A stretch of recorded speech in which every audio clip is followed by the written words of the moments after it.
Good morning, everyone. My name's Cal Everett, and this is like a confessional. I, too, am a first-time president and CEO. And I took the position to run Liberty Gold when Mark O'Day offered it to me in, I think it was February of 2016, because in 2014, I was a sell-side banker. I'd been doing it for 25 years. And I was one of 5 bidders who had a bid up to buy the Gold Strike property, 2 majors and 3 juniors, and it was the Oxygen Group that actually won that auction. So I had already done my due diligence on the asset, and the only reason that I'm standing here today is because of the quality of that asset, which is, in effect, it was an unrecognized gold district in an obscure corner of southwest Utah where nobody was looking, and it was off the Great Basin trend. So Liberty Gold's total focus is on Carlin-style gold systems in the Great Basin. This is a map showing the projects. They're listed in order, but when you're exploring for Carlin-type systems, you can drill one hole and you can shuffle these projects around like a deck of cards, and all of a sudden another project will leap in front of another one in terms of priority.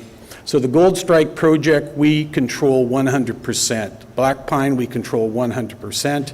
And the Kinsley project, 79.1% of those assets.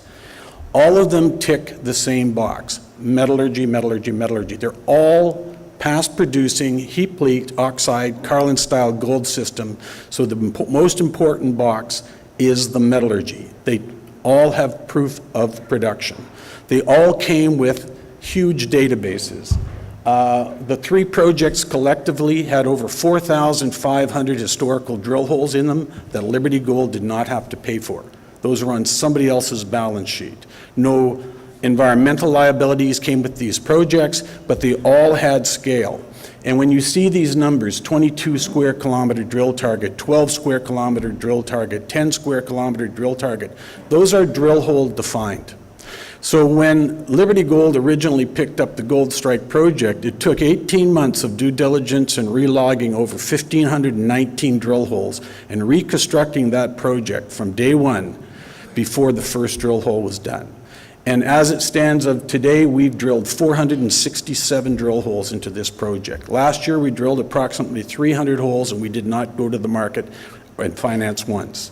And in the last few weeks, we've announced a $10.4 million financing, our first financing in 2 years, with a lead order from the Resource Capital Fund. And so it just shows you the size of these systems. And I'm just going to spend a few minutes talking about Gold Strike. So this is what Gold Strike looked like to the Liberty Gold scientists in 2014. It was a 74.5 square kilometer project. The company was literally pigeonholed into a 4.7 square kilometer block because it took over a year and a half to get an approved plan of operations from the Bureau of Land Management before we could stretch out our drill programs. And so we worked that one area, and then historically the mine was 12 little tiny pits, and it was our conclusion that they all could be linked together in some manner, and they were open to depth and they were open laterally along strike. This is what it looks like today in a very simplified cartoon manner. So in about 4 to 8 weeks, we expect to have our first resource out on Gold Strike. And that resource will encompass the main zone and the, I guess it would be the western portion of the dip slope zone. And then it'll also cover the southern trend of what we call the west zone, which covers about 4 linear kilometers. The main zone and the dip slope zone look like they're going to link into one pit, one large super pit that's going to be about 1.5 kilometers by about 2.5 in the north-south direction by 2.5 kilometers in a northeast to southwest area, and that still leaves another 1.5 kilometers of the dip zone to extend and keep drilling. And we've amended our current plan of operations because we're drilling to the edge of where we're drilling now, and we're still hitting gold. The success rate of intersection of good oxide gold mineralization on this property is 83% in our drilling. So it's got a tremendous, consistent historical track record. And if you go back into the historical drilling over when it was a mine 18 years ago, the success rate was 84% based on those simple geostatistics. And this is the grade at Gold Strike. So total open pit mining operations in the Great Basin, they're all around 0.45 up to 0.65 grams. This project's coming in the 0.6 gram to 0.7 gram range. And the key here is the metallurgy and figuring out the feeder faults and controlling structures that's infusing gold into a broad sedimentary hosted system. And our scientists, led by Moira Smith and a brilliant group of geologists, have figured out these systems, and we now know how to track them out, follow them, and drill off gold. So there's an art to what we're doing. The recovery rate at Gold Strike.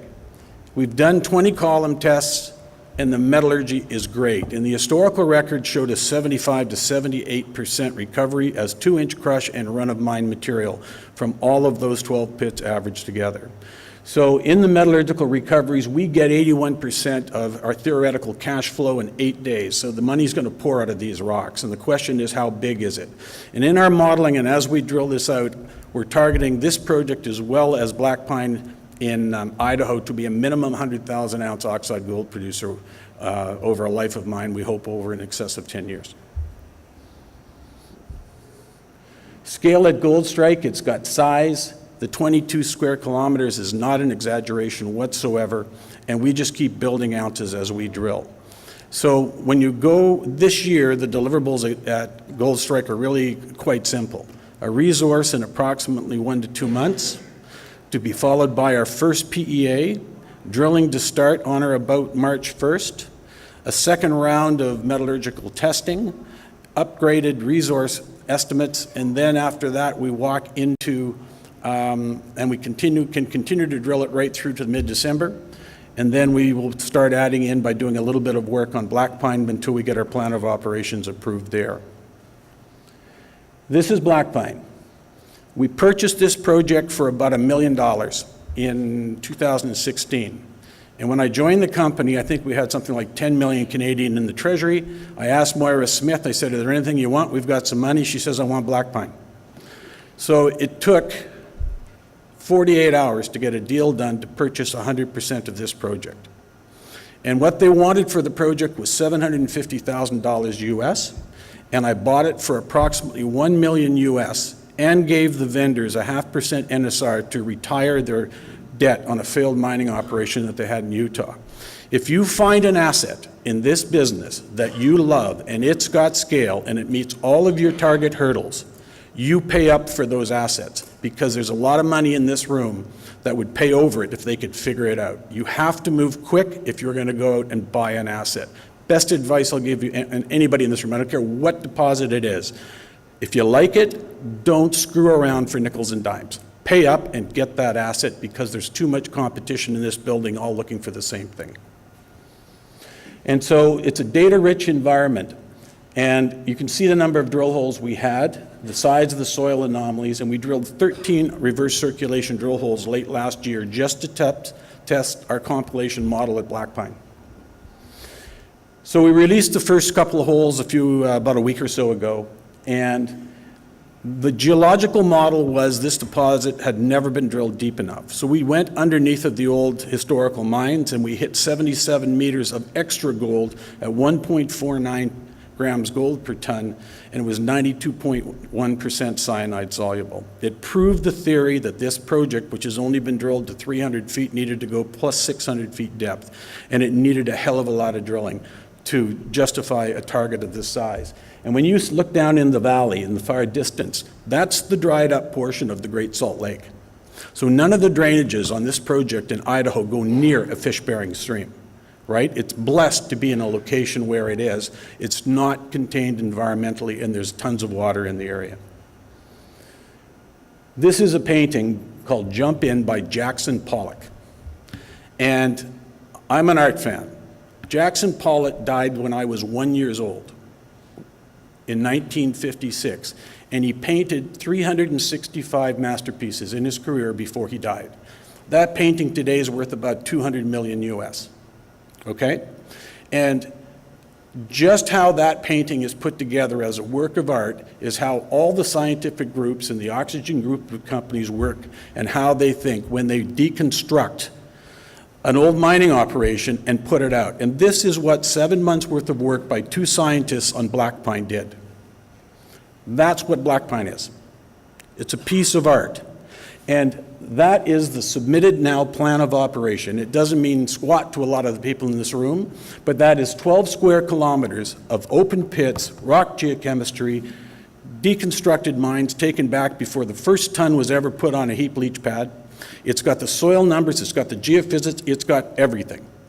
And the green dots are what we drilled. And the yellow dots are what we have to drill to define how big this deposit's going to be.